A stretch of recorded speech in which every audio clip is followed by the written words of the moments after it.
नमस्कार साथियों, मैं पुरुषोत्तम भार्गव। साथियों, हमारे चैनल पर आप सभी विद्यार्थियों का स्वागत है। तो दोस्तों, आज की क्लास में हम जो पढ़ने वाले हैं उसके बारे में मैं बता देना चाहता हूं कि राष्ट्रपति का निर्वाचक मंडल अर्थात राष्ट्रपति के चुनाव में कौन कौन लोग वोटिंग करते हैं, मतदान करते हैं। जिस प्रकार से सरपंच के चुनाव में हम सब जो 18 वर्ष के व्यक्ति हो गए, निर्वाचक सूची में नाम होता है, वो वोटिंग करता है।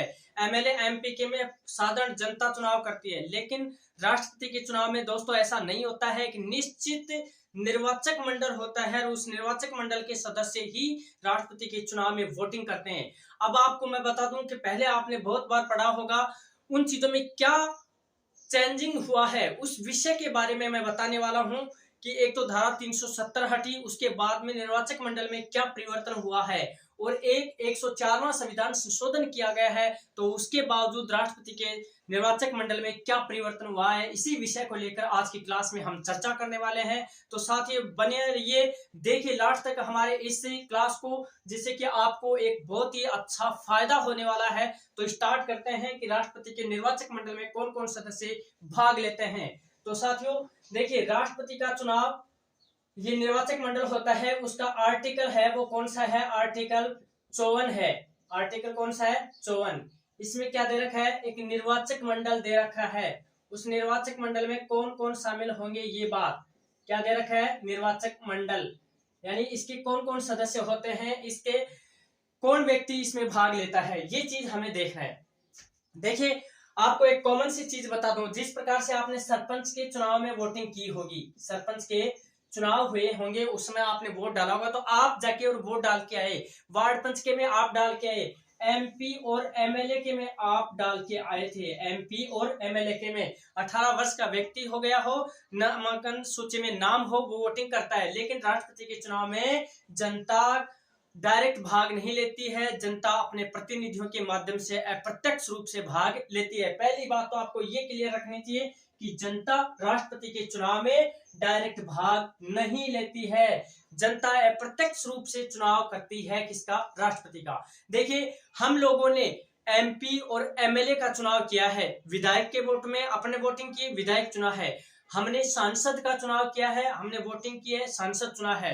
ये लोग ही राष्ट्रपति के चुनाव में वोटिंग करते हैं। अर्थात इस निर्वाचक मंडल के सदस्य कौन कौन होते हैं, ये चीज हमें देखना है कि निर्वाचक मंडल के जो सदस्य होते हैं वो कौन कौन होते हैं। देखिए, एक तो एमपी होता है, एक एमएलए होता है। ये सबसे पहली चीज आपको बता देना चाहता हूं। MP member of parliament, member legislative assembly, यानी विधान सभा की सदस्य इसमें चुनाव में भाग लेते हैं, वोटिंग करते हैं। अब कौन कौन लेते हैं, कौन सदस्य इसमें भाग नहीं लेता है। 370 धारा 370 और 104वें संविधान संशोधन से क्या इस अनुच्छेद में चेंजिंग हुआ है, इस बात को अपने को देखना है। सबसे पहले देखिए अपन कि एक तरफ अपन लोकसभा, ये क्या लिख दी मैंने, लोकसभा, क्योंकि सांसद इसमें भी चुने जाते हैं। एक तरफ लिख दिया मैंने क्या, राज्यसभा। साथियों, एक तरफ मैंने कुल सदस्य मतलब अधिकतम सदस्य संख्या लिख दी है, एक वर्तमान सदस्य संख्या लिख दी है मैंने, वर्तमान, और एक निर्वाचित सदस्य, और एक सदस्य मैंने लिख दिया है मनोनीत। अब देखिए, धारा 370 का क्या मतलब चेंजिंग होती है, और 370 के प्रभाव से, और एक क्या होता है 104वां संविधान संशोधन होने के बाद में क्या प्रावधान चेंजिंग हुआ है। कुल देखिए, 104वां संविधान संशोधन होने के बाद दोस्तों मैं आपको बता दूं कि आंग्ल भारतीय सदस्यों का जो आरक्षण था वो खत्म कर दिया गया है। क्या कर दिया गया है, आंग्ल भारतीय सदस्यों का आरक्षण खत्म कर दिया गया है। देखिए, आंग्ल भारतीय सदस्यों का क्या हो गया है, आरक्षण खत्म हो गया है। तो ये आंग्ल भारतीयों का आरक्षण जो था वो आर्टिकल 331 में था। 104वें संविधान संशोधन द्वारा आंग्ल भारतीय आरक्षण समाप्त कर दिया। अर्थात लोकसभा में अब राष्ट्रपति के द्वारा कोई भी सदस्य मनोनीत नहीं किए जाएंगे। मतलब पहले 2 सदस्य मनोनीत किए जाते थे। तो देखिए, अधिकतम की बात करें तो पहले 2 सदस्यों को और मिला ले साथियों, तो उसमें क्या होता है, कुल अधिकतम सदस्य संख्या 552 हो सकती थी। अब क्या हो गया है, इसमें 550 सदस्य। अब देखिए, वर्तमान जो क्या है, वर्तमान पहले 545 हुआ करते थे। अब आंग्ल भारतीय सदस्य रहे नहीं, तो 545 में से 2 निकाल दिए तो वर्तमान में कितने सदस्य? 543 सदस्य रहे। निर्वाचित आंग्ल भारतीय सदस्य राष्ट्रपति के द्वारा मनोनीत होते थे, अब वो मनोनीत नहीं होते हैं, तो यहाँ पर निर्वाचित कितने हो गए? 543 सदस्य। मनोनीत की बात करें तो कोई भी सदस्य लोकसभा में मनोनीत नहीं होता है, क्योंकि अनुच्छेद 331 को निरस्त कर दिया गया है 104वें संविधान संशोधन के तहत। बात करते हैं राज्यसभा की, तो इसमें 250 सदस्य अधिकतम होते हैं। वर्तमान में बात करें तो 245 सदस्य साथियों इसमें हैं। और निर्वाचित की बात करें तो 12 सदस्य इसमें क्या होते हैं? मनोनीत होते हैं। तो 245 में से 12 निकाल दिया जाए तो कितने हो जाएंगे? आपके 233 सदस्य रह जाएंगे। अब यहाँ पर देखिए, मनोनीत सदस्य लोकसभा में कोई नहीं है, यहाँ पर कितने हो गए? 12 सदस्य हो गए, क्योंकि कला, साहित्य, विज्ञान, समाज सेवा के क्षेत्र से राष्ट्रपति राज्यसभा में 12 सदस्यों को मनोनीत करता है। अब कौन सदस्य भाग ले सकता है? राष्ट्रपति के निर्वाचक मंडल को पढ़ रहे हैं अपन कि राष्ट्रपति के चुनाव में कौन सदस्य वोटिंग कर सकता है, तो ये बात अपने को देखना है। देखिए, केवल निर्वाचित सदस्य ही राष्ट्रपति के चुनाव में वोटिंग करते हैं। तो निर्वाचित लोकसभा के कितने हो गए? 543 और राज्यसभा के कितने हो गए? 233। अब देखिए, चेंजिंग क्या हुआ 104वें संविधान संशोधन से कि लोकसभा में मनोनीत सदस्य तो कोई होता ही नहीं है। वैसे भी मनोनीत सदस्य कोई भी राष्ट्रपति के चुनाव में भाग नहीं लेता है। राज्यसभा में 12 सदस्य राष्ट्रपति मनोनीत करता है, 4 क्षेत्र से करता है, कला, साहित्य, विज्ञान और समाज सेवा।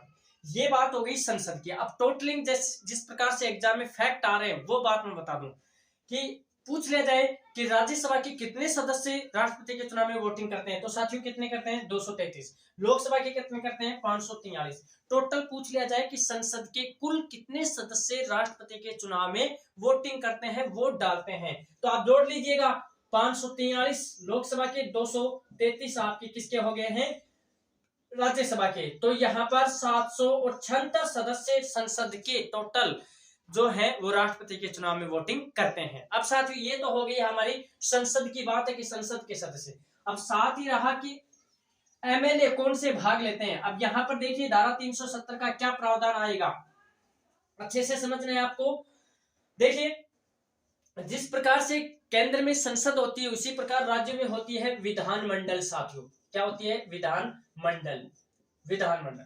अब जिस प्रकार से संसद के 2 सदन होते हैं, लोकसभा और राज्यसभा, उसी प्रकार से विधानमंडल के भी 2 सदन होते हैं, एक विधान सभा, एक क्या होती है? विधानसभा, और एक होती है विधान परिषद।